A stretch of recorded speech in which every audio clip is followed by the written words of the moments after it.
feel that your message, apparent message of love that you brought back from Islam is the real reason they're after you, because you're not hating as hard as they want you to? Well, I never did hate anybody hard. But I do know that when I wrote that letter saying that there were white people in Mecca, it shook up a lot of Muslims, because most of the Muslims who follow Mr. Muhammad absolutely believed that it was impossible, physically impossible, I should say divinely impossible, for a white person to go to Mecca.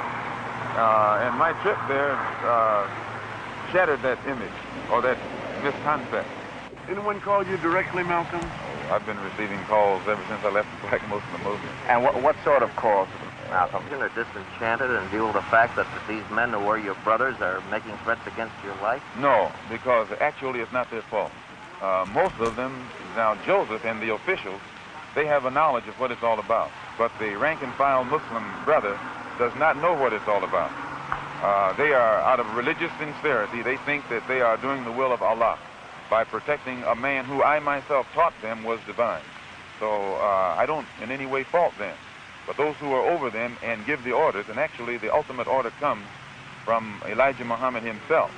As long as I represented the Black Muslim movement as an example of morality, unity, and militancy, as long as I could do that, I represented it. It was when I realized that it could not be represented as that I came on and started working among the non-Muslim Negroes, as I announced in January. And I had no intention, or rather March, and I had no intention of ever even speaking on this. Had they left me alone, you still wouldn't know what really took place. Why are they threatening your life? Well, primarily because they're afraid that I will tell the real reason that I'm out of the Black Muslim movement, which I never told. I kept to myself. But the real reason is that Elijah Muhammad, the head of the movement, is the father of 8 children by 6 different teenage girls, 6 different teenage girls who were his private personal secretary. But the one who first made me aware of this was Wallace Muhammad, Mr. Muhammad's son. And I had stated in a newspaper article about an effort to take my life back in January, and at that time the Muslims denied it.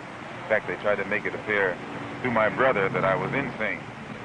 But on a program in Chicago called Hotline, that's moderated by Wesley South, John Ali, the national secretary, admitted, I think it was Wednesday or Thursday, one of these days last week, that they absolutely were going to kill me. What steps will you take to protect yourself from this threat? I take no steps. I have a rifle. If anybody comes to my house without a good reason, I intend to try and use it, and that's all. Right now? No, I don't worry. I tell you, I'm a man who believed that I died 20 years ago, and I live like a man who is dead already. I have no fear whatsoever of anybody or anything.